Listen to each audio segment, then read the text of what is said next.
آپ نے کہا کہ کوئی رکاوٹ ہے آگے پڑھنے کے لیے، سمجھتا ہوں کہ رکاوٹیں نہیں ہیں.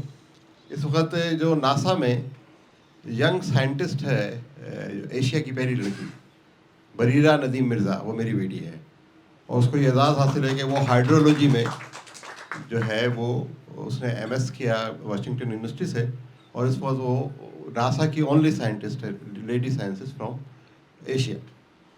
اینڈ مسلم ظاہر ہے کہ خاتون کو یہ ایک اعزاز حاصل ہوا ہے. نمبر 2، جو آپ نے 4 آپشنس بتائے، حل بتائے، اس میں اگر ایک چرچل نے کہا تھا کہ پارلیمانی جمہوریت میں ووٹ ڈالنے والے کی اہمیت نہیں ہوتی، ووٹ گننے والے کی اہمیت ہوتی ہے، اور یہ فلاسفی ہمارے یہاں بہت اچھی طریقے سے کامیابی سے نافذ العمل ہے کہ ووٹ گننے ڈالنے والے کی نہیں، ووٹ گننے والے کی اہمیت ہے.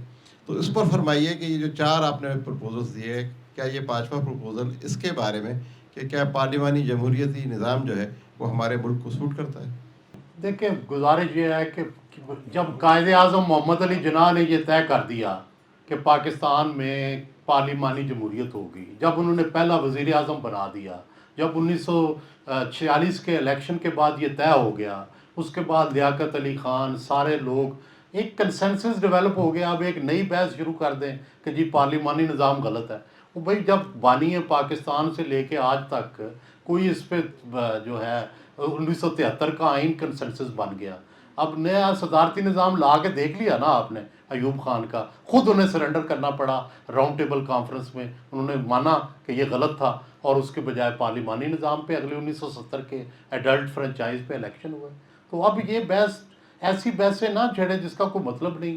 پاکستان میں یہ چیز طے ہو چکی، قائد اعظم سے بڑا تو کوئی نہیں ہے پاکستان میں. فلسطین کے اوپر، جمہوریت کے اوپر، پارلیمانی جمہوریت کے اوپر ان کی رائے حتمی ہے، اور وہی پاکستان میں چل رہی ہے. کوئی میجر اس میں کوئی ڈفرنس بھی نہیں ہے. اور چھوٹے صوبوں کا کیا کریں گے؟ آپ صدارتی نظام لے آئیں گے. بلوچستان کا تو کبھی صدر ہی نہیں بنے گا، سندھ کا تو کبھی صدر ہی نہیں بنے. پھر پنجاب کا ہی ہمیشہ صدر بنا لیں، ہمیشہ سے طے کر لیں. تو وزیر اعظم میں تو پھر بھی سندھ کے وزیر اعظم بنے ہیں، بلوچستان کے بنے ہیں، چانس ہوتا ہے، خیبر پختونخوا کے بھی بنے ہیں. تو اس لیے ہر چیز اپنے نقطۂ نظر سے نہ دیکھیں، کنسنسس دیکھیں کہ قوم کا کنسنسس کیا ہے. 1973 قوم کا کنسنسس ہے، قرارداد پاکستان قوم کا کنسنسس ہے. تو کنسنسس کو ماننا چاہیے. میری رائے ہو سکتا ہے ان چیزوں سے اتفاق نہ کرتی ہو، لیکن میں اکثریت کی نہیں مانوں گا، تو پھر ملک تو نہیں چلے گا نا.